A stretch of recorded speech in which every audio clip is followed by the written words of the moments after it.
12th. I have two very special guests on my left and right.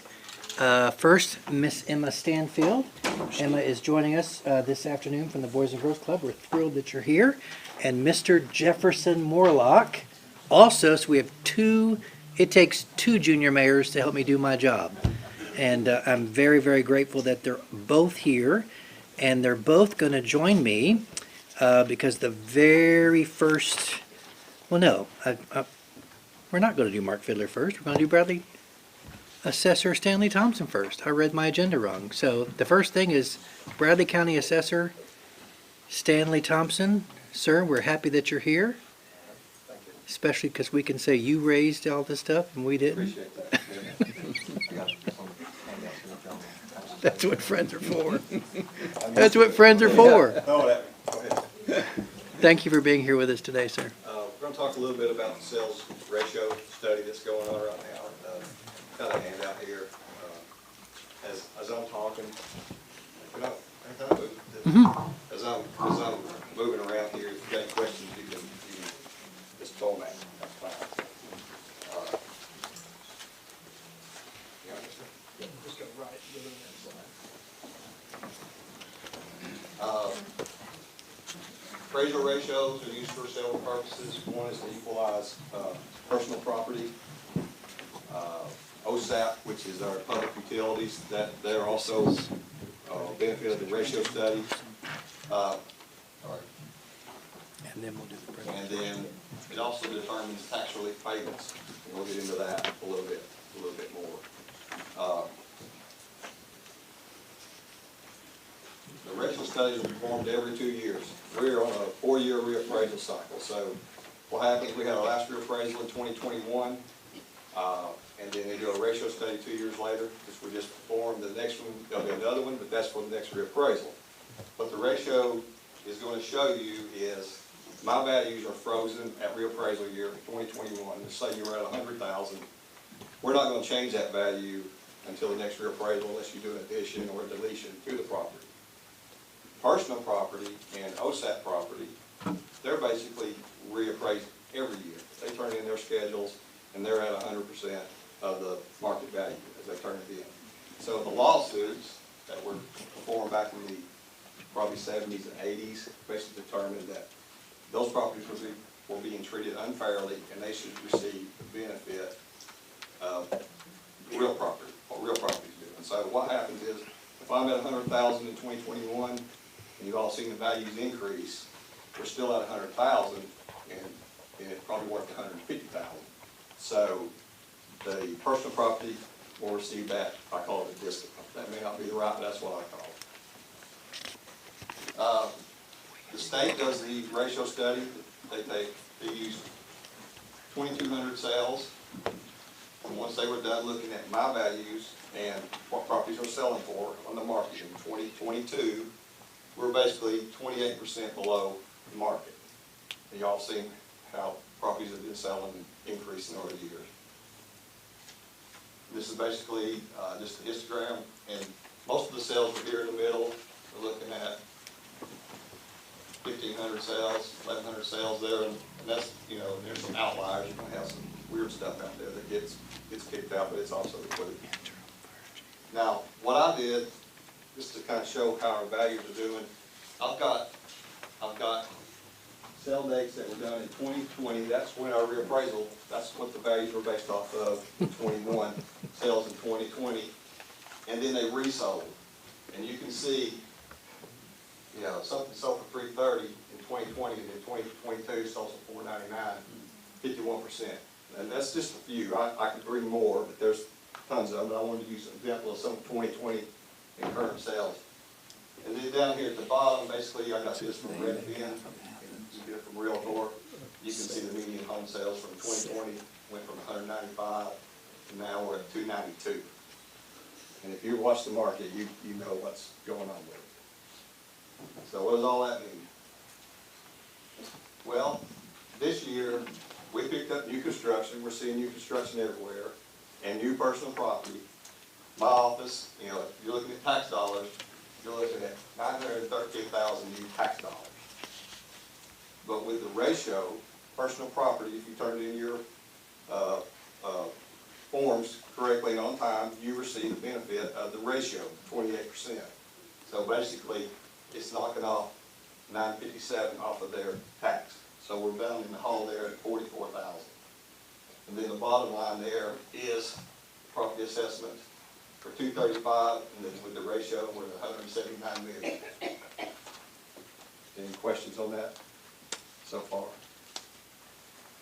I'll be honest, heard every word you said, I did not understand. I'm the same way. I'm the same way. It's complicated. It is, and this has been going on. We've had ratios in the past, but we've never had this much of a difference in the growth. I'm thinking last time, 4 years ago, it was like 15%. That's how much growth had happened in 2 years, I guess, or increase in value. So it really didn't affect us like this. Now we're at 30. So, like I said, personal property receives that discount, and it knocks that off, especially off their taxes. This is, and I don't know why it was added in with the lawsuit, I guess, tax relief is determined also. They get the elderly would not receive as much tax relief. Don't know why. Don't know how they got included in with this whole mumbo jumbo, but someone would tell me if I'm wrong, but I think the elderly received $128 last year. I know they all matched that. And this year it's going to drop it down to $92 under a discount from the state. Fortunately, y'all do match that, so that will help. But I don't know how that got included with it. No one knows. It's like you asked, this stuff happened 30, 40 years ago. We don't know. And it really didn't matter till now with the values increasing so much. And this is something I did. This includes some values, some numbers from 2022, so they're estimates, because I don't have the new numbers for OSAP. I don't have new numbers for tax relief, but in the end, the total impact is $1.1 million, and that's estimated. So in a normal year, we would at least say we got $907,000 in growth, you know, without the ratio. Now, the ratio is still going to be there next year. It's going to be the same ratio till the next year appraisal, but we would probably see the growth then, because we're down here, we're going to have growth, and it's going to be it'll come back up. So we will be able to see and show some growth next year. I think the question, Ken, you had, someone thought it affected real property, the ratio, but it only affects personal property and public utility. Stanley, what if you had a period of time where values were dropping? You'd still get penalized until it changed again, wouldn't you? Yeah, like I say, let's say next year, when the bottom drops out, we're still stuck with this ratio. Now, a few years, was it 07, 08, when we went the other way? We were probably at 105%. We were above the values. But for some reason, they decided that personal property wouldn't have to pay that 5% plus. They stopped at 0 at 1. What's adjusted county property value? Second slide. Okay. What?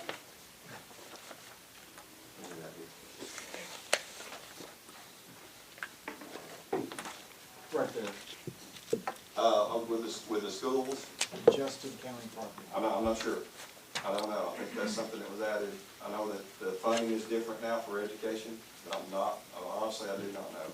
What does OSAP stand for? That's OSAP, Office of State Assessed Properties, so basically public utilities. Public utilities, Yeah, okay. yeah, they changed it. Is, excuse these questions. No, that's fine. I can answer them.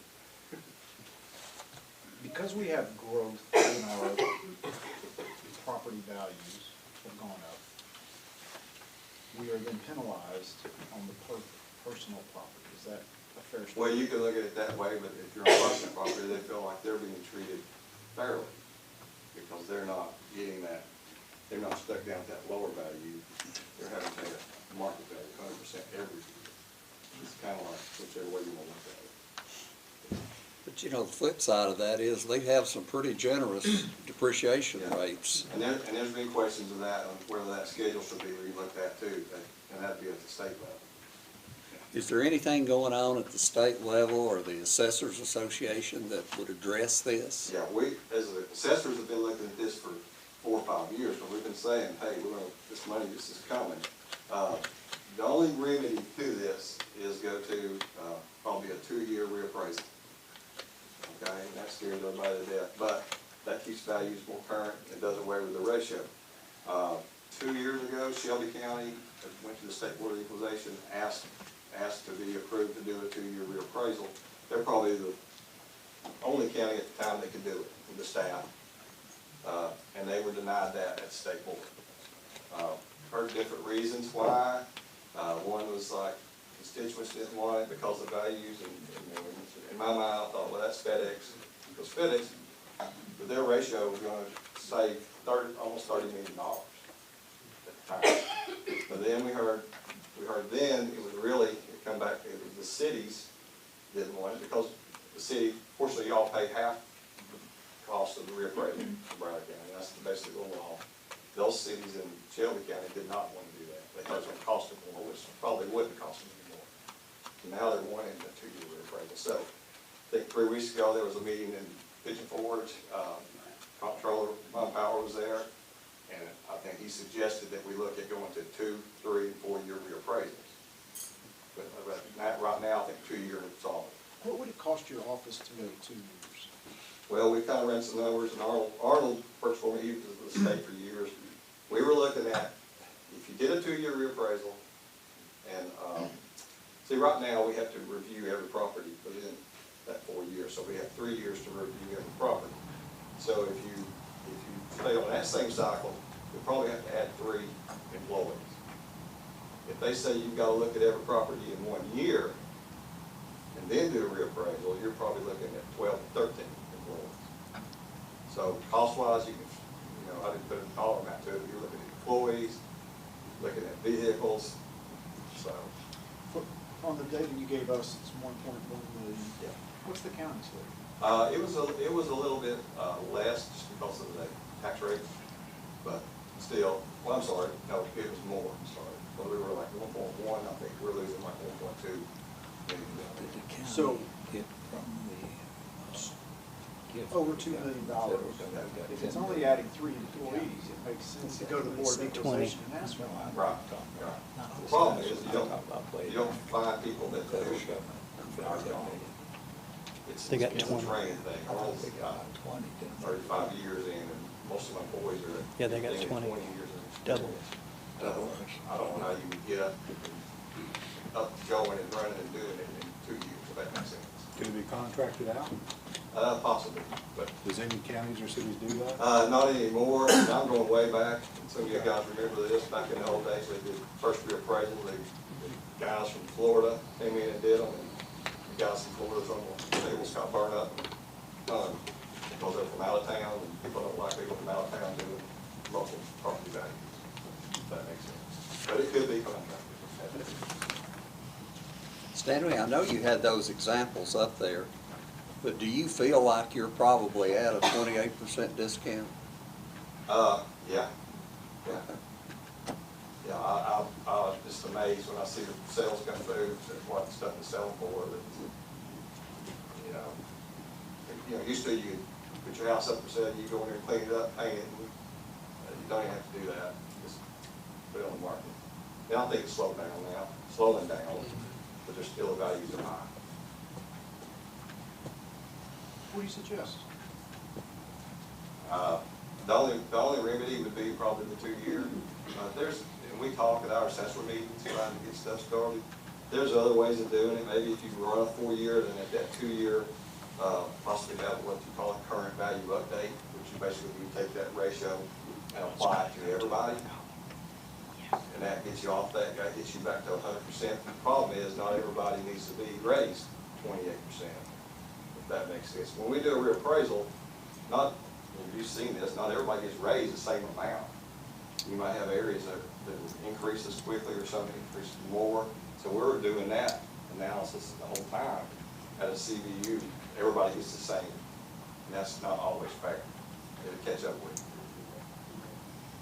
So other than that, I'm not sure. I Mr. think there's going to be a lot of study on this. Mr. Thompson, I mentioned it, and we've been friends a long time, but we do hear, we do hear a lot that the only remedy of this is at the state level. And I just wanted, we think that one of our state representatives will be here at the 3 o'clock meeting. And just to get that on record that. Yeah, and we've spoke about it, like I said, our assessor meetings, we've been talking this for 4 years, trying to figure this out. Knowing this is coming, now if everything, if the market slowed down, and everything kind of went back, no one would probably even care, to be honest with you. We're still losing money, but this is a lot of money. One thing we have in our hands, or the county has in its hands, is going to 2 years. All right, so how do you ask whether it's okay to go with a staff of 3 and do every 2 years rather than every year? Right, if we went to a 2-year, first we have to come up with a plan and make sure we can fulfill that plan, and it has to go to the state board of equalization for their approval. Are you considering that? I may have 10 years ago. Because I went through this, well, this is a way you can say. 10 reappraisals, and this is just a different, I don't even know where I put 3 other people. I mean, we get into that kind of thing, where we're gonna put folks. So, who handles your budget, Mr. Davis? Yeah. Okay, so would it not be in his benefit for $1 million to find you 300,000 and find 3 offices? I would think so. There's a couple, I think 1 or 2 of the county commissioners have suggested it, Mr. Well, as Brown. your constituent, I would suggest this. Yeah. But that's where we're at now. I mean, and a lot of folks are afraid of reappraisal, but reappraisal gets you a market value. It's not always a tax increase. We know that a certified rate has to be adjusted down and it levels out. But you mentioned 1 or 2 year reappraisal, people go nuts. Now, when I first started way back, as in '86, I came in and they had not had a reappraisal since '73. Wow. So you're talking about a 13-year gap between your appraisals, and we were sitting at like, what, Arnold, 25, 26% of the market value? Right around 30%. You talk about some hot people. When you go from that, you raise it 75, 76%. But if you get closer, those values are going to go up, but not as, Sure. 30, 40%. Any other questions from the council? Councilman Cassidy? Mayor, it sounds like we're talking about, our labor too. Every year going back and make sure we don't get behind and just stay at a certain level. I know it's gonna pinch at one time, but after that, it should level itself out. Should. It should. Councilman? I just wanted to ask you to come. I really appreciate it. It's no problem. This is complicated, it really is. I'm trying to explain it out, it's not easy. Sometimes I don't even understand. It's just like, what's going on? So, Mr. Thompson, we're grateful for your time this afternoon. We're thankful that you came over to the city council, and thanks for your efforts. Someone said I came over, I left the dark side and came over. We like to say that. We like to say that. You said that, we didn't say I know. I appreciate it, guys. Yeah, If you thank got you. any more questions, you can call me at the office there. It's so bright here, we had to dim the lights for you. Thanks, Stanley Dan. has one of those thankless jobs. Yes, he does. He does. Thank you, Mr. Thompson. All right, any follow-up from the council before we proceed? Yes, Councilwoman McKenzie? I wanted to know, he said something about if this would kind of like work itself out next year. Well, the ratio will still be there, but we're going to still have growth. So we're already, I'm going to say we're already bottomed out of it. We're bottomed out right now because of this. So anything after this is going to be an increase. if that makes Is sense. gonna be. Yeah, so if we pick up new, and even this year, we're still not finished. We'll still pick up properties until September, prorate them for the tax roll. So that negative might even out once we pick up some other stuff. But yeah, I think next year we'll be able to show some growth. One reason I'm asking that is, I was wondering if doing a 2-year reappraisal would be worth it if it's gonna even itself out. Yeah, I think that was one way of doing it. We're not having to do the ratio, we're just doing the reappraisal, and we don't have to worry about that. And the problem, I'm probably talking too much. On my side, we're dealing with, we call them tax reps. Basically, there's big companies that represent big commercial properties, and they're always trying to get that lowered. Yeah. They're gonna fight the 2-year reappraisal. You know, that's why, because what they do, they go in and ask, they'll come to me right now and say, our value is 28% too high. We want that knocked off 28% right now, with no rhyme or reason. So they're gonna fight this. So that's when you get into Nashville and those guys, it's gonna be that kind of thing. Yeah. It might correct itself, but we don't ever recover what was lost. Yeah. Right. So if it happens again, you've got another loss. Thank you, Mr. Thompson. Go ahead, sir. Sean, Joe, do either of you have a thought on this from the city's table? No, not particularly. I mean, the more often you do appraisals, the fairer it is for the homeowner, and the fairer it is for us.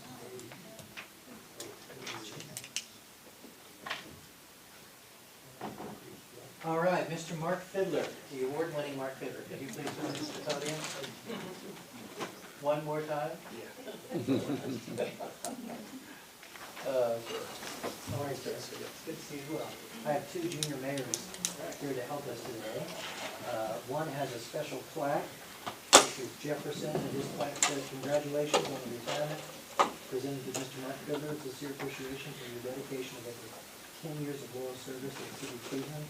Best wishes on your retirement." And it even has a little envelope there for you to say. And then Miss Junior Mayor Emma has a proclamation.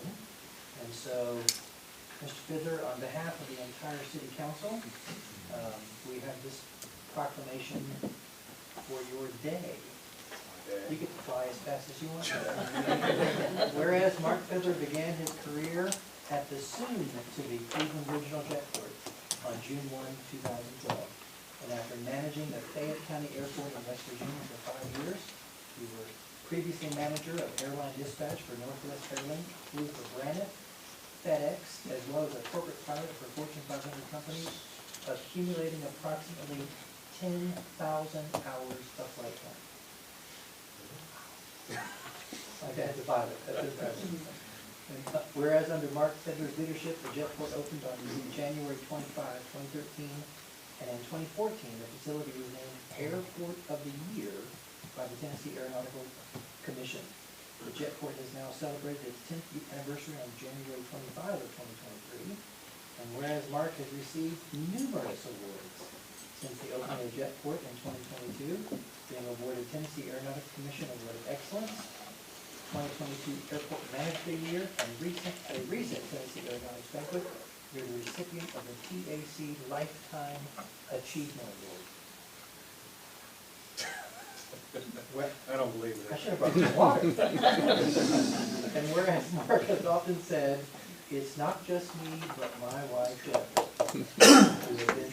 who has been supportive throughout his entire aviation career, also thanking the airport staff for their dedication of making Cleveland's Jetport a true success.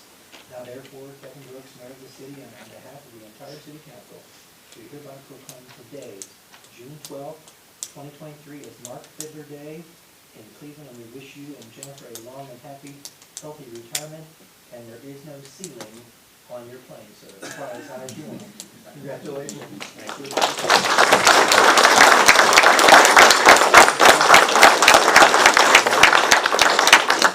Emma, and the floor is yours, sir, as are all these awards.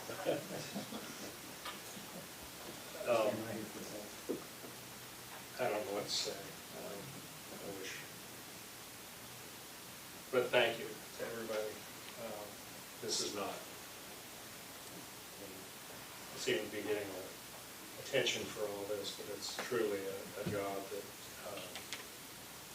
everyone in this room, council, mayor, staff at the back of the room, everyone in the city of Cleveland who supports the efforts that are going into making this tremendous facility.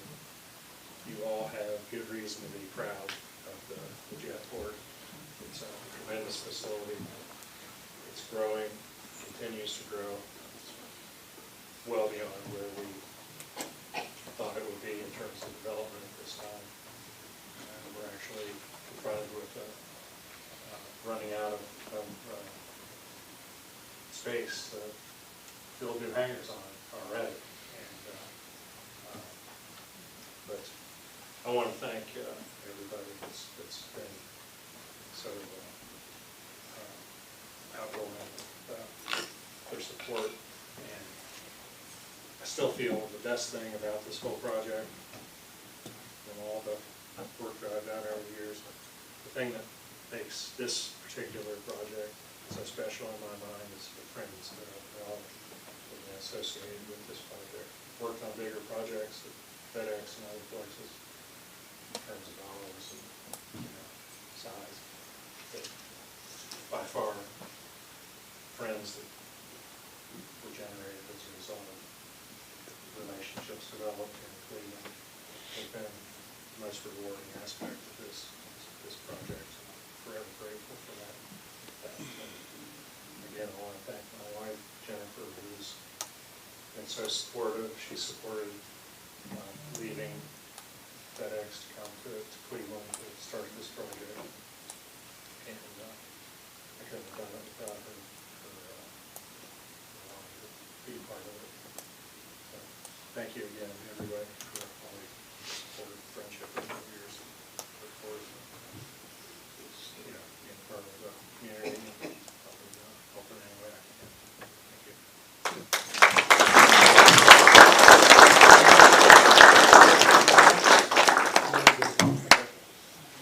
Get back here with Jeff. Put the junior mayors in the middle. Got it? That's for you, brother. Great. Thanks. Got room on your wall, Ron? Thanks. Thank you, everybody.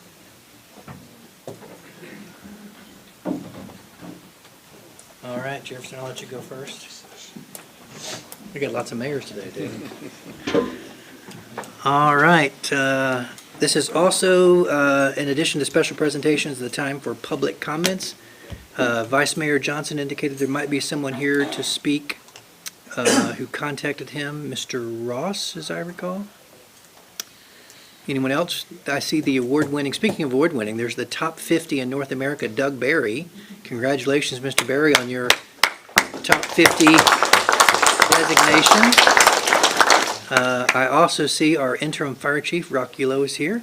Interim chief, thank you for being here. We're grateful that you have been named to serve. Looks like Assistant Chief Smith is here on behalf of Chief Gibson. So Stacy, it's always good to have you. Thanks for keeping us safe. And looks like that's it. Oh, sorry, Councilman Cassida. Yeah, Mayor, I asked if possible, if Cleveland Utilities, they were nice enough to come in to update us on the water Certainly. situation and where we're at with that, and maybe what kind of support they may need from council to move this thing forward. Sure. You know? Can you approach and ask? We talked a little bit about it, but I appreciate you guys coming out here and doing this for us. Yes, on that always. part, 'cause there's still some public comments out there. that I'll get Always, that. Councilman, Thank you. always glad to come out. It's a lot, to say the least. You all certainly know the challenges that we've had over the last month and a half. And it's been historical for us because, we've been receiving water from the Hiawassee Resource since about 1953-ish, 4-ish, and we've never been faced with this kind of challenge. So it was new for our organization to be faced with an algae bloom that TDEC has actually identified. But this goes back to around the end of April. I think, as most of you all know, we've tried to do a really, I think, effective job of communicating to the community the resource in which we are drawing water from and what the finished product looks like coming to your homes now. A certain mountain population has not noticed much change. It's kind of interesting, but when I got my first complaint, it was like, the water tastes like dirt and it stinks. That's pretty tough, but it isn't of the quality that we are historically used to delivering to our customers. It is meeting all of our standards, which we communicated from day one for consumption, and that continues. So it's not an issue of that. It's just an issue that you have noticed a little bit of change in the taste and odor. Steve Barger, I got to recognize some of my team that's been involved. Steve is our environmental regulatory person, and he and John Sparkman in the engineering area have taken lead on this endeavor. And I don't have time, quite honestly, to tell you all that we have been doing. It's a lot. But in a nutshell, we have had meetings twice a week for now going on about a month and a half. There's involvement with TDEC, involvement with the Tennessee Valley Authority. There's things that are changing in the flow of the river currently, which we are hopeful will help. I've been very careful not to say things that I think would be hypothetical or what ifs that we don't really know. So we continue to really convey the message to the public that is very factual, and that your water is safe for consumption, and meeting all of those standards, which are done daily, that come to your home. With that, I would ask Steve, do you want to add anything else that I have not mentioned? We have been continuing to sample for these compounds that cause these, the change in taste and odor. And we've seen the trends going down, not as fast as we all want. That's true. But they are going down. And so there was a lot of water flowed over this last several days. TVA granted an extended 36-hour, I think, full flow. And so we're gonna, when we start collecting these other samples after this, it's going to tell us a little bit more whether or not the water's going to help. We're also looking at some different form of carbon to help with the treatment, short-term treatment option. If we can get the numbers pushed down and with what we're trying to treat it with, we're also hope that helps too. So. Yeah, in short, to give you an idea, Cleveland Utilities alone has conducted over 43 tests on the water source itself. Some being right at our intakes, many along the Hiawassee River area to identify kind of where those things are happening. TDEC has also gotten very aggressive as of late with that, so we're thankful for that. And Steve mentioned TVA has been able to up the flow of the river, which we also think will help as far as that goes. But Cleveland Utilities, Etowah Utilities, and Athens Utilities are all those communities that are being affected more than anyone else. And those downstream in Chattanooga, they typically have seen some of these challenges later in the summer, so this is early, it's new, as I mentioned. So we're hopeful time will help with that. But as far as mitigating, we are doing absolutely everything we can at our filter system to mitigate the taste and odor itself.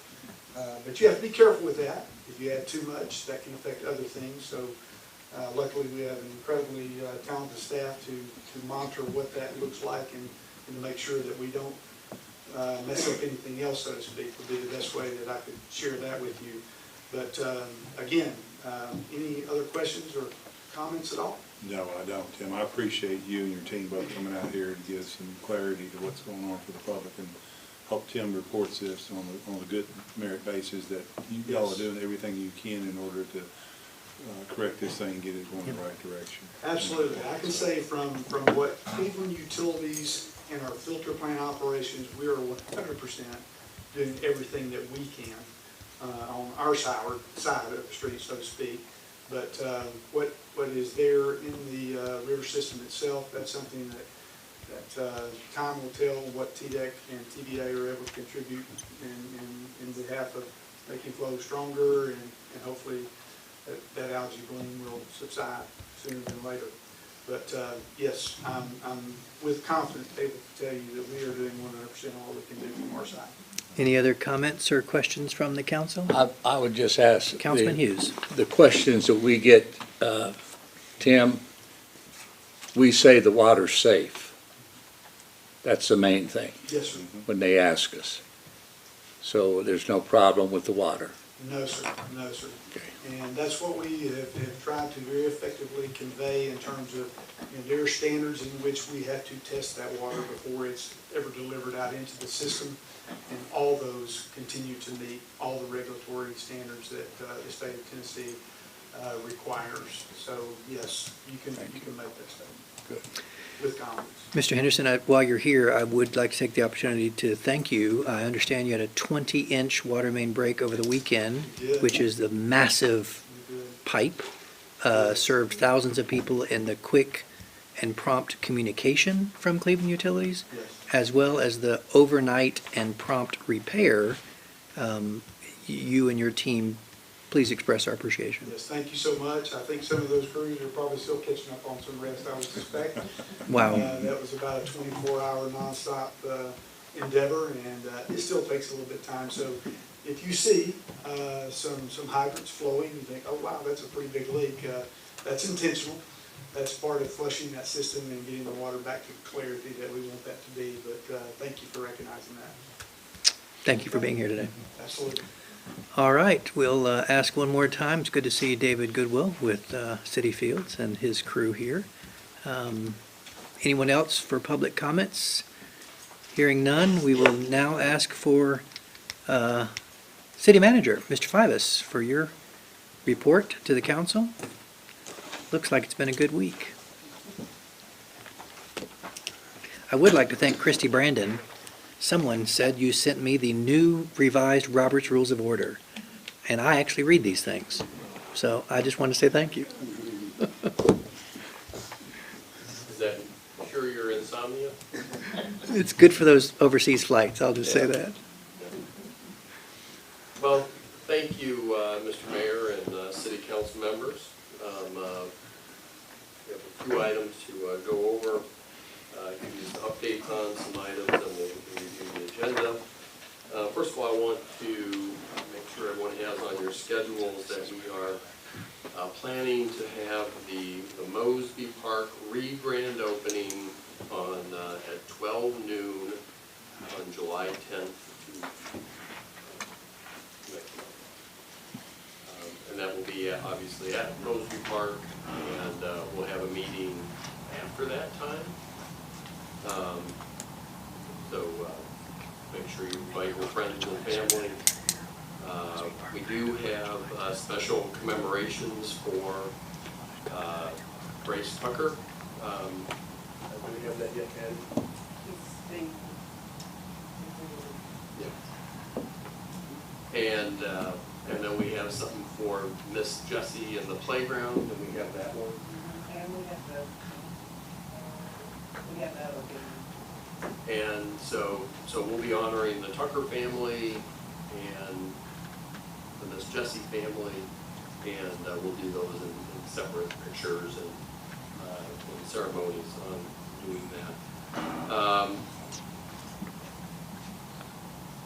We have a number of opportunities for recreation, our parks and recreation. We have decided that this summer that we're going to kind of have a mini strategic plan where we're going to actively reach out to many of our customers, whether it's the aquatic groups or the soccer groups or pickleball, and we're going to be meeting with many of those groups, trying to asking questions, what are our strengths, what are our weaknesses, what areas that we can improve, where do you think we should go in the future, and we're going to engage in that. Part of that is we sit down with every council member, mayor individually, and get some of that feedback. We're looking back at the end of the summer to take that input and see if there's what changes, what program changes we need, what facilities, and so we'll bring back more information as we go throughout the summer on that. Anyone have any questions on that, or any specific groups that we need to make sure we dialogue with? And if you think of it, just let me know. I'm grateful to hear you say aquatic, because I do think that's a very important group that are asking to be in part of the conversation. Yeah, I mean, there's a number, we run a lot of programs, whether it's a basketball program, whether it's aquatic, and we just want to sit across from them and hear from them what their priorities are, and as we start developing our work schedules for the future, and also what program things that we can help with them and how they can help with us doing that. I heard that 170 kids are signed up for water dogs. I don't know about cats. That's unbelievable. Our pools can't, it's hard to sustain that kind of interest. Yeah, I think I saw the Water Dogs won their first meet this last week, so a lot of things going on. But if there's individual, we'll probably meet with the Aqua Tigers and the Water Dogs probably separately, trying to get, because I think they have a little bit different structures. And any of those meetings that anyone wants to attend, we'll certainly help invite anyone to come in and be part of this conversation. Now, moving on to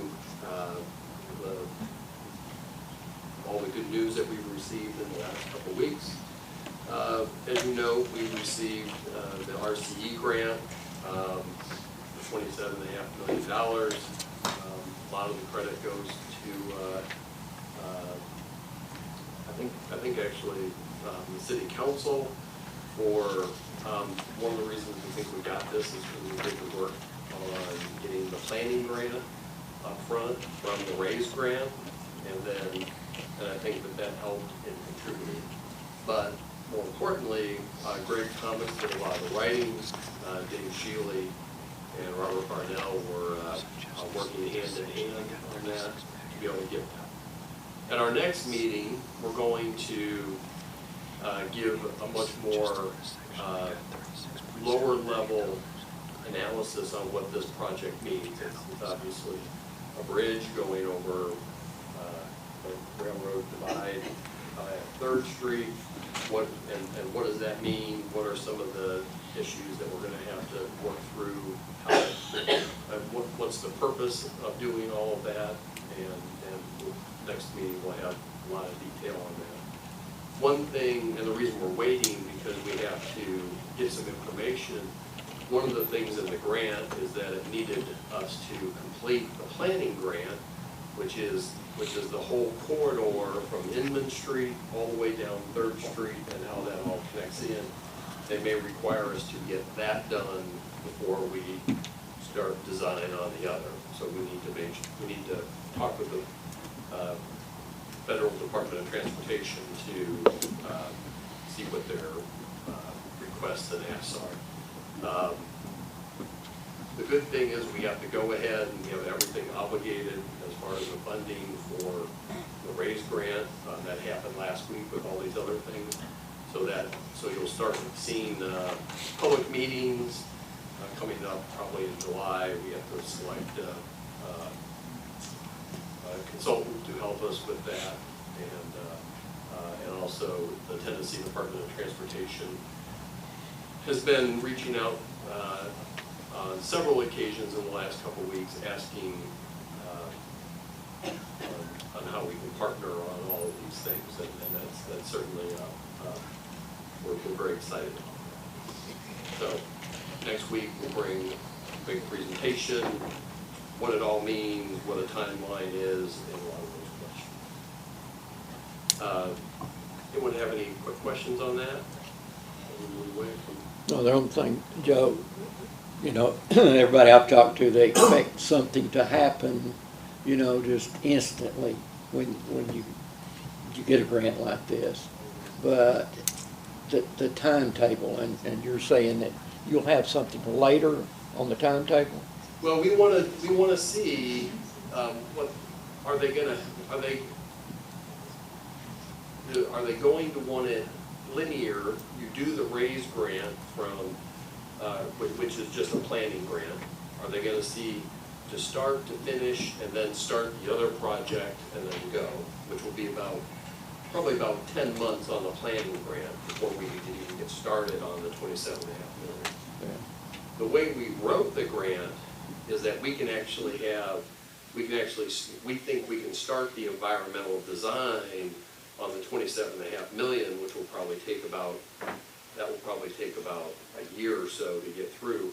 If we can do those at the same time, doing the planning grant and the environmental piece, that will shave off a lot of time. Speed it up.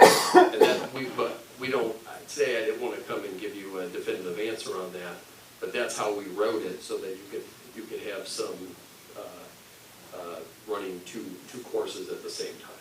So that's what we need to work on the next couple of weeks. And if the answer is how we wrote it, that will save us probably at least a year of time on delivering the project itself. Good. Thank you.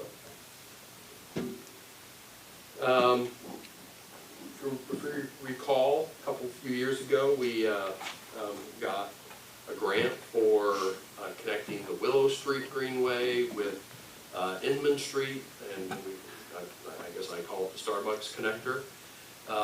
If you recall, there's a lot of reasons for that Gott Street needed funding to be able to get the Gott Street project, which has been, which they did a rescission, and the federal DOT took the money away from the state, so they took our money away from that, and we had the project fully designed. But then we transferred the money from the Starbucks connector over to Gott Street, and then we reapplied for the Starbucks connector. So we re-got the same money before, but the good thing is it's actually about $300,000 more, which will be helpful as far as filling any funding gaps for that. Two really key things that we believe that any day, any time this week, maybe next week, that we'll get an email from TDOT that will say that we can start bidding the Gott Street project. That project is a project that builds a sidewalk along Inman from Mosby Park to Inman, and then Gott Street will build a sidewalk along Gott Street all the way down to Central Avenue, and then back up to the College Hill Recreation Center. And then part of that also has a piece going down Central towards the railroad. So there's a lot of connectivity there. So that project that we'll probably start building fairly soon. And the good thing, the different thing about the Starbucks connector is that we have pretty much all of the design finished. And so we can probably go right into doing right away whenever we get the grant documents and data.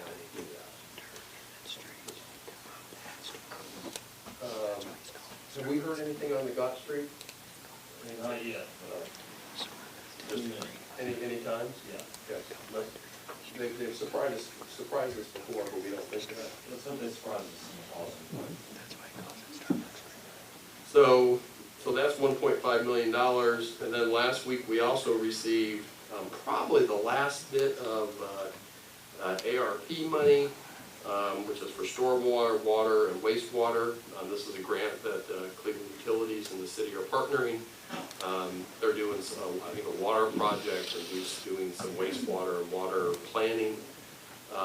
We have, this will help us with the culvert at 25th and Peerless, which will widen that so we can get, instead of having essentially the 3 lanes we have, we wanted to get it out to about 5 lanes at that intersection, which will help the connectivity in that area, and people don't have to almost fall into the culvert, making the right-hand turn that they shouldn't be making. And that project is also funding the Michigan Avenue, Minnis, 20th Street intersection. So that money has been officially conferred, and we're working towards doing it. Next project is the implementation of the public safety grant. This is the funding that the city received to do a number of different items that has some of the camera systems for checking license plates, has camera systems for some of our public spaces. It also has some equipment that is needed by the police department. Also has some paying for some staffing, and just a number of items, and so that grant has been conferred, and everything is ready to go on that. And they'll probably start implementing those right after July 1st. Joe, real quick, will they have call buttons on those cameras, on those poles during Greenway? Will they have certain spots for call buttons? The Greenway project is different. Okay. I'm fine. Chris is not here today, but if you go over to his office, he has a bunch of cameras made up, and I think Cleveland Utilities can help start hanging them sometime in June. But that project will have the call buttons. This will just have cameras. That one, we'll have to do that on our own. Okay. This is was just for cameras. I think that is the end of my report. There's a lot going on. We've got a lot of opportunities in front of us, and we're looking forward to delivering a lot of these projects and going from there. Mr. Fivers, before we go on to the review of the 3 o'clock agenda, any comments or questions for Mr. Fivers, the city manager? Yeah. I've got, Vice Mayor? yeah, I'm still thinking about downtown parking, Joe. And I see that we're finally getting a lot of help here, it looks like. But what are your plans for downtown parking? Because once we start, I know that's gonna be one of the number one things that we have to deal with. Have you got any plans about what we can do to solve some of those problems? When we do our presentation next week on the overpass, because that's gonna change a lot of how things are going, and it will move the synergy more towards Third Street.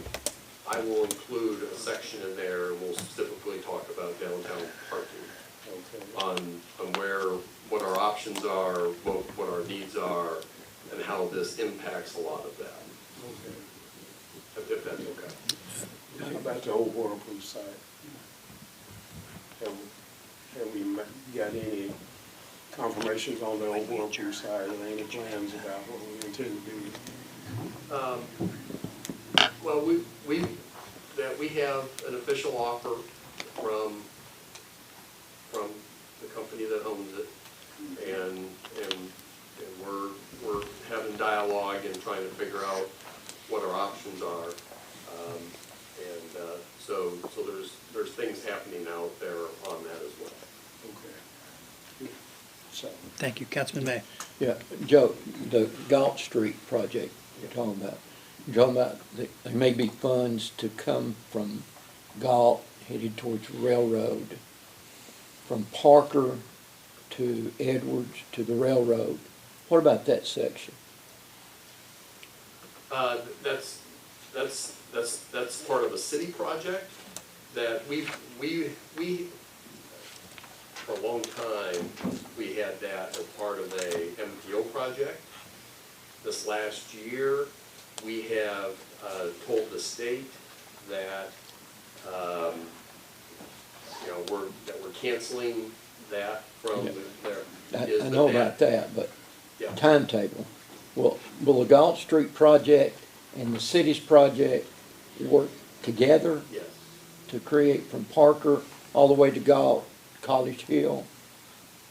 Yeah, actually, we'll go from Broad Street, so the streetscape will be from Broad Street, sidewalks on both sides of the road, with some speed devices in there, all the way to the railroad. Then you'll get to the other side of the railroad, and then we will redo the sidewalk going up towards Gott Street, and it will continue up to the College Hill. Then it goes down Gott Street to Inman, back to Mosby. Yeah. But those, that's probably the next project on our list after we get done with the Mounts Creek intersection. We'll probably mobilize and head in that direction. The project is very similar to what we have at the Parker Street sidewalk connection, and they'll all be new, and we'll mobilize and go over there. We're going to have right-of-way for Parker I mean, from Parker to the railroad, right? There's some, I think we have a design that, that we've been able to work around a lot of the right-of-way Okay. issues. One of the benefits of taking it out of the MPO Yeah. is it gives us the flexibility Yeah. that the state projects would have given us before. Yeah, I understand that. Thank you. Any other questions for Mr. Fivas before we begin the agenda review? Mr. Fivas, I know you mentioned it on the individual grants, who was writing them, Greg, Kathy, et cetera. But on behalf of the council, $36.7 million total, if you add all those grants up. And it just speaks so well of your entire staff and the hard work that they do.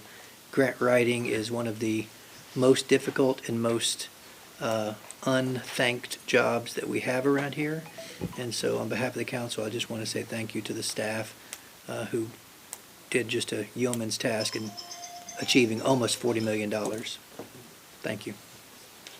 Yeah, it's well deserved. I mean, you know, I think that Robert was responsible for the Starbucks connector and getting the money transferred over and discussing with all of that transition.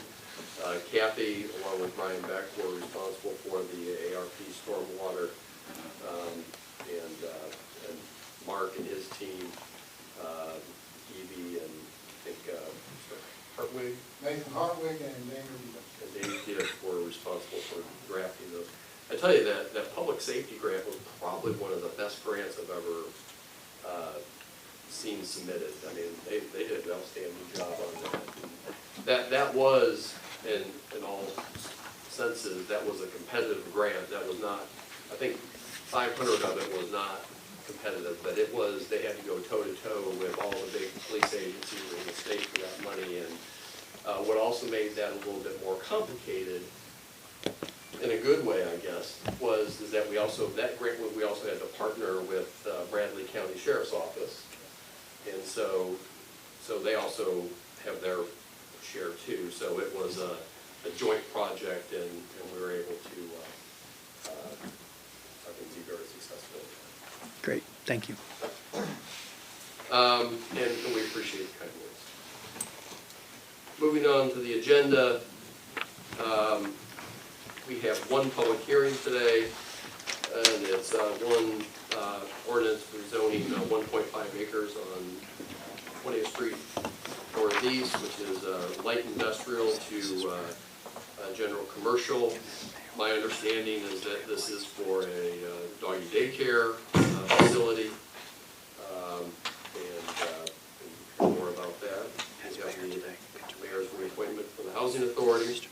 Joe, the rezoning, help me get my bearings. Is that kind of north of where the tow motor place is? It's, I don't know what the right direction is. It's past the old Tasso split going down, Oh, going out of town? going towards Michigan Avenue. Right, okay, Yeah. that's what I needed to know, thank you. So there's the gas station at the corner, Mhm. and it's David, that'd be your district, the right? next Yeah. section down. That's further out than I realized.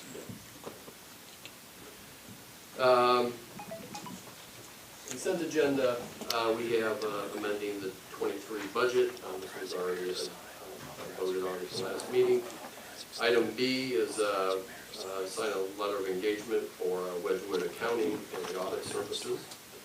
Item C, resolution 2350, authorizing the mayor to sign a TDOT state highway maintenance contract for a period of 24 months. This is something that we regularly do. We do some of the services, and the state pays us money to do those. This is something that we've always done. Do they pay us enough? Probably not, but they probably wouldn't do these things anyway. Filling potholes, doing some stuff like that. Resolution 23-51, memorializing the intended uses for Fletcher Park. Item E is resolution 23-52, authorizing the staff to submit an application for the firehouse subs Public Safety Foundation grant. And Chief Marchiulo brought this to our attention. Essentially, this is there's no match required at this Firehouse Subs, and I think they're applying to have some type of alternative ATV vehicle used for parades and getting into certain areas instead of having to have trucks every time they have one of these events. It gives them some flexibility. Again, no match for that one. Item F is 23-53, authorizing the mayor to sign a contract related to the traffic modernization grant once finalized by the state of Tennessee. Now, Tad Bacon for CU deserves all the credit for this item. This one, and probably David Shealy was probably part of the conversation as well. This will allow us to modernize and update our traffic control systems. They're out of date at that intersection, which is 17th Street and Key Street, and it also provides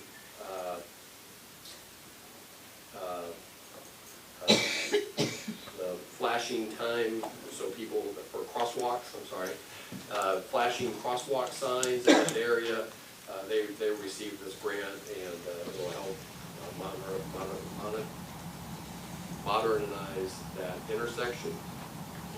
We did look at the Willow intersection for that, but there is a section that the sidewalk doesn't connect down there because the bridge is too short. Right there where the rotary sign is, we can't have sidewalks, so we'll have to figure out how to do that. But we were able to get it for 17th Street. If you recall, we did do the 20th Street, same type of connectivity, being able to cross those areas. Item G, which is resolution 23-54, which is authorizing a loan for the principal amount not to exceed $3.1 million in connecting wastewater facilities with the UV disinfection project. I think they've talked about that before. Resolution 23-55, authorizing the loan agreement for the principal amount not to exceed $2.7 million for wastewater facilities. They are bringing a line, if you go out to Durkee Road right now, all the way, there's Durkee Road, they're going to bring it all the way down to Water Level Highway. We have a lot of development in that area, and that's what that would be for. Item I is a bid summary for street striping and thermoplastics markings. Item J is a bid summary, brush chipping services, and that was awarded to Big Woody's. We have item K, which is a bid summary, concrete services to be awarded, the low bidder for Black Construction. Items L, M, and N, we want to take off the agenda and bring it back in 2 weeks. I have some questions for Mr. Kimball on a couple elements on those. Before we do that, I don't think there's any impact for that. Item N is for loans. As we've transitioned our facilities maintenance, we just want to make sure it's consistent with what our plan was. So if we could remove L, M, and N, and bring those back in 2 weeks. Item O is declaring a service weapon for Officer John Millen as surplus property and given to him as a token of the city's appreciation for his 31 years of dedicated service to the Cleveland Police Department. Item P is a motion retiring Officer Barnell, who's a K-9, to work after 7 years of service to the Cleveland Police Department.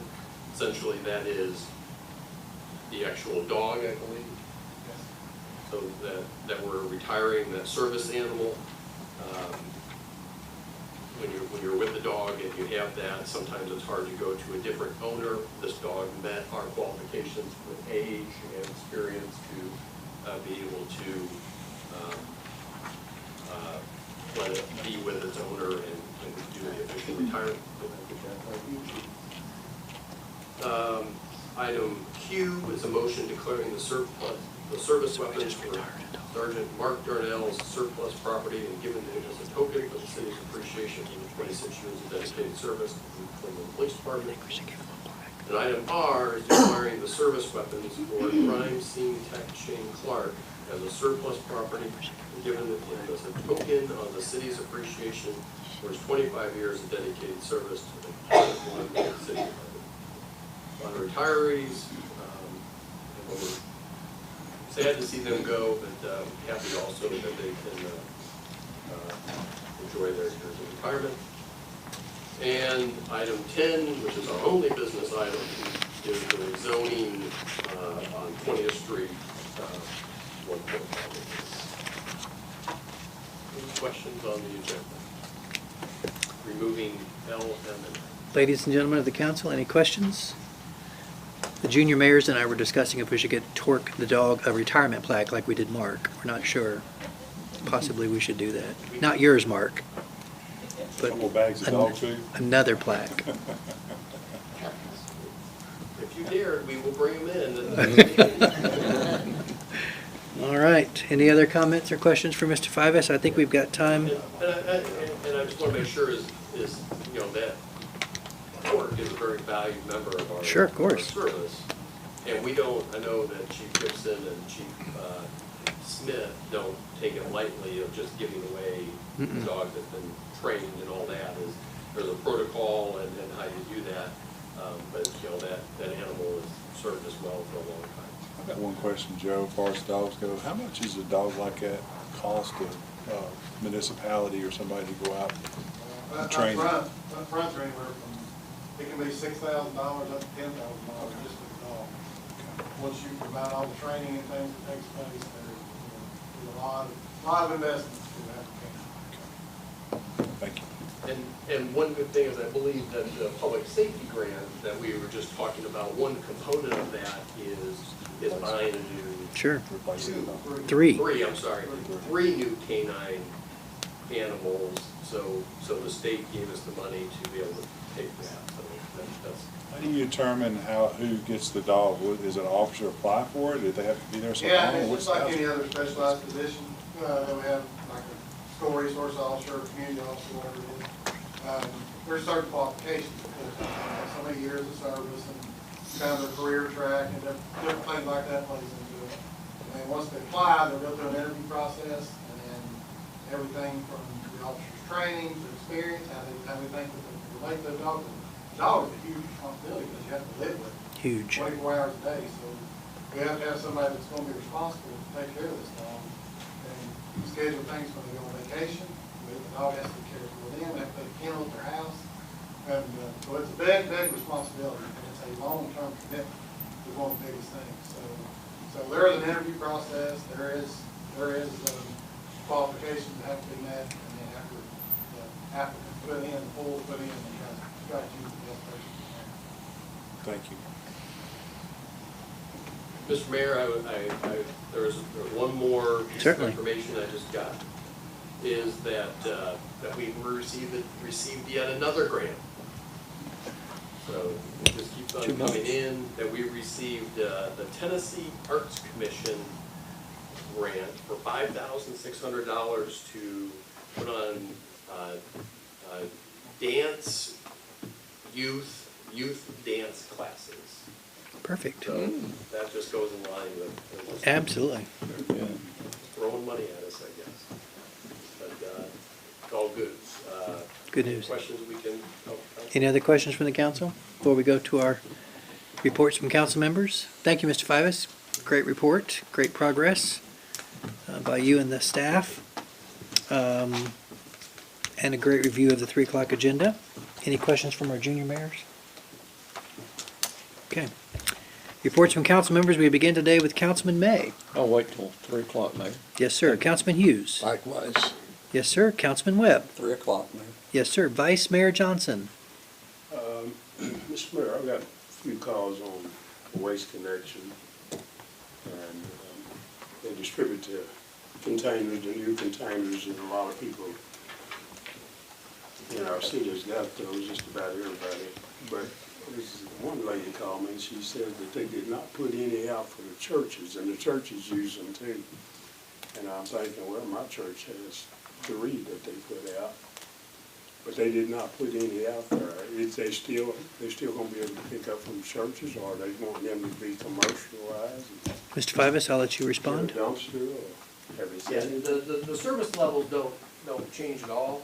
I'm sure that Tommy is here somewhere back there, and he will ask Renee during our time if you have what churches are, on what the situation is, but I don't think any service change. Should be running the same, they should be getting the trash picked up. Yeah, she named off several churches that did not, and she wanted to make sure that they still gonna pick up, you know. Our intention is to have the same service before and after, Okay. within the new policies. And I'll follow up on that, Mr. Vice Mayor. Thank you for bringing that up, because I got reports that, Tommy, that Waste Connections did not have this instruction. This was on my trash can, but I got multiple calls from confused constituents who had this was supposed to be given to every single customer. So if you could relay, I don't know if they need to resend them out or email it or make it available on their Facebook page or something. They feel free to call Waste Connections, they're answering all phone calls and all the questions that we can throw at them, so. Well, I called this number that was listed on this, and I got an Autobot that said if you'd like to talk to the AI assistant, I never could get a human, so I'd just FYI, because I tried the same thing as well. But I do need to commend your staff, Tommy. It was your staff that picked up my old trash can. I thought it was going to be Waste Connections. I was one of the people that decided to get rid of the old and bring in the new, and it was your team that did a great job, and I was very grateful for that. We will continue with Councilwoman McKenzie, First District. I just want to say that I'm just really glad to see these grants for the Raise grant for 3rd Street, and also the Starbucks connector. I'm just tickled to death that those have come through. And Number 1, District number 1 is on the move. well, and congratulations on Southside Fitness opening in District Yes, 1 I too. mentioned that. It's a beautiful new addition to your district. Thank you, Councilwoman McKenzie. Councilman Estes. 2 things, one simple, one maybe for discussion. Joe, on the traffic modernization grant, I don't know what we're gonna maybe put at 17th, but if we could redesign the crossing so it's not like 20th, so when it gets hit, it goes out, and when it defaults back to like a full 35, 40 second, it stops traffic there. And I know Tad and I, we've been talking about that through email, so if we could do something different on 17th or clean up both of them when they go in. 20th, the location of that hasn't worked at all. Right. And we need to probably do combinations of setting it back further and curb and maybe bollards and just about anything to protect that, because it does cause safety issues if it does get. Yeah, it got knocked out this weekend, right? Oh, And so, did it really? yeah, or it got off cycle. I don't know that it got knocked out, right, but it was off cycle again, and so that always causes people to like run it, when it's just dangerous. I would say we're well aware of those issues, Okay. and the new placement will be Better thought out. diligently analyzed. Thanks. The second one, I guess, is for my colleagues, and Ken, I'll defer to you a lot on this. Listening to Joe and Sean saying that reassessment every 2 years benefits both the citizens and the city. Irrespective of big box and big industry and how they handle and outsource that to people who get paid on commission for recovering tax dollars. I'm wondering if we as a body would entertain a motion, just a motion, to both the assessor's office and the county mayor's office to consider and to run the numbers on a solution here locally of reappraisals every 2 years. I don't know how you guys felt from listening to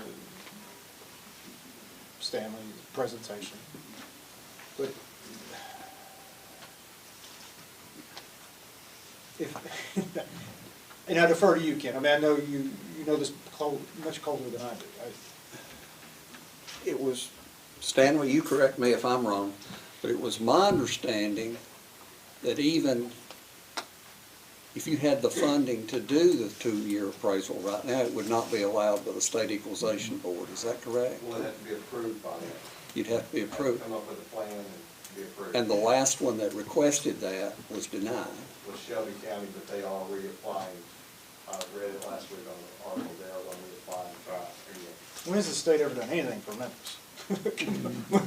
Objection, I did something. Name it. Stax Museum. I wonder, Bill, if instead of a 2-year, and I'm just thinking out loud here, if it moved to a 3-year cycle, I guess my concern is in your office, if it was a 2-year, you would be doing reappraisals all the time. Yeah. But that's what his staff is for. If it's 3 people, it makes sense. I mean, if it's 12 people, it doesn't make sense on how you go about, how the state allows you to go about doing the 2-year reappraisal. So I would think that we would just say, hey, it's worth asking and pursuing. And it's his choice, it's the county's, it's just us saying, hey, would you look at this? And I'm not just talking to Ken here, I'm talking to all of you.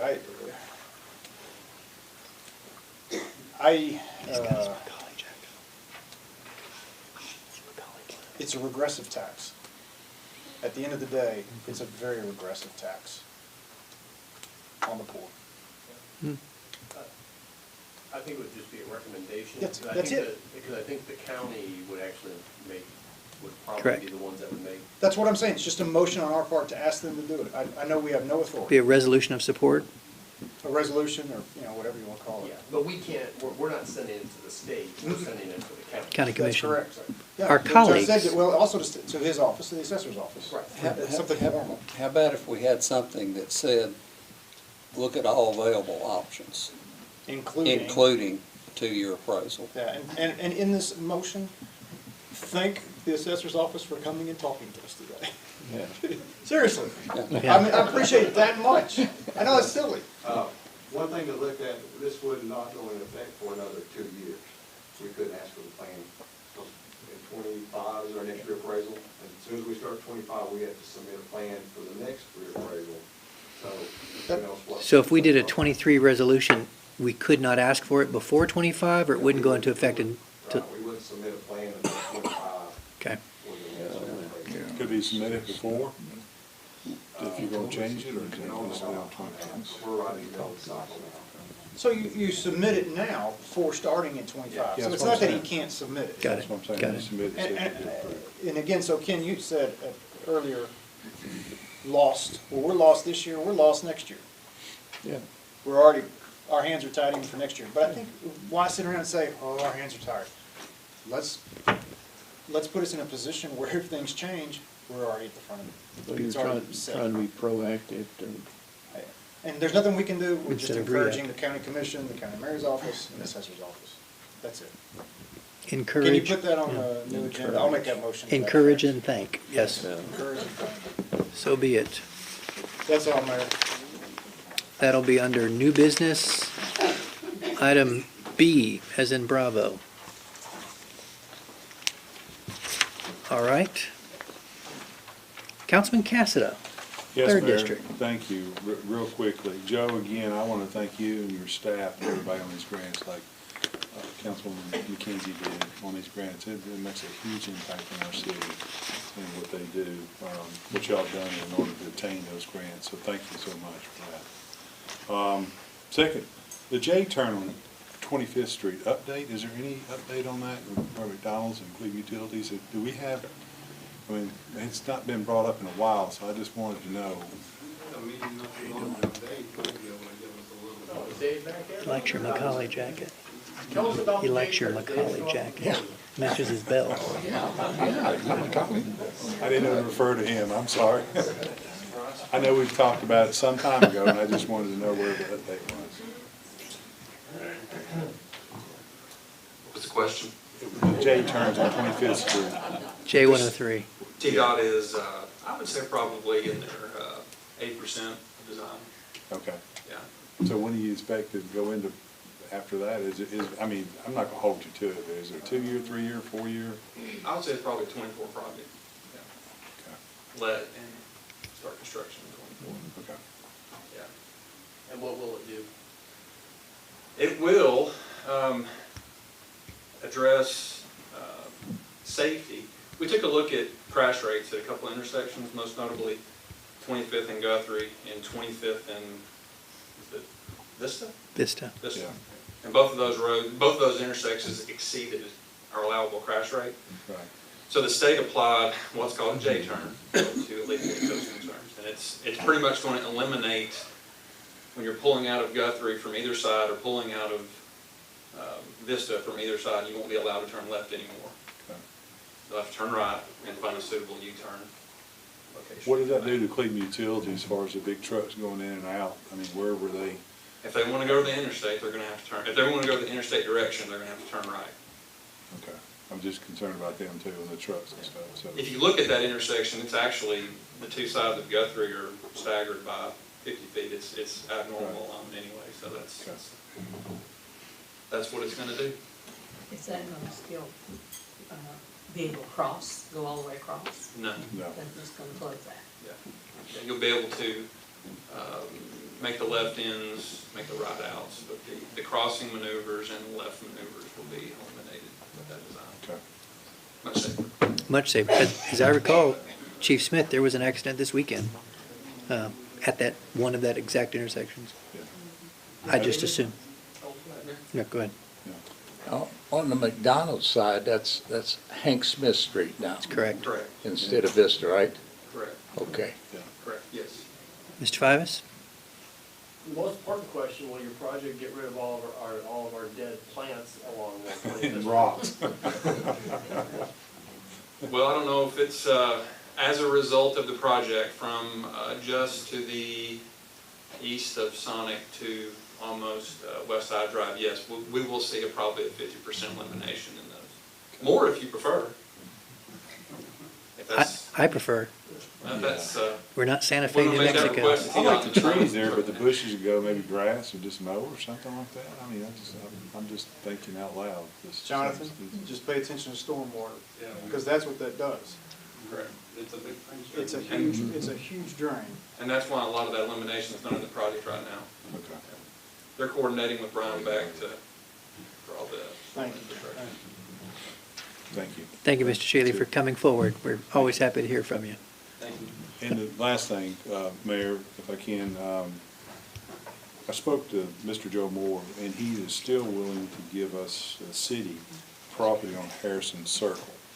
That extension over there, we got a parking lot, and he's wanting to give us more property over there, with just some small upgrades on the property for the Tractor Supply on that part. So I don't know if it's something we can increase the parking and put a playground there too on that part, but he is still willing to do that if we can do some small upgrades on that part.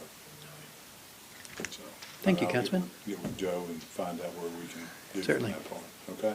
Thank you, That's all sir. I have. Thank you. And the only other comment, Tommy, I did receive a call about a collapsed stormwater drain at the entrance of Ralph Buckner Boulevard. There's a small little commercial group of offices up that road, and apparently right at their entrance, I'm guessing that would be at 20th Street. They said that the stormwater drain is collapsing. So I told him I would bring that up to our brilliant staff. There are no further announcements, which means I'm sorry, Mr. Fivas. Yeah, I was going to go back to something that Councilman Cassida had mentioned. I don't know if that's even on. He mentioned thanks from the staff. Really what makes these grants go is the city council being able to trust staff and because you guys have to put matches for a lot of the things. And I'm sure many of you have been on the council where you couldn't even afford, and a lot of local governments can't afford the matches to even apply for grants.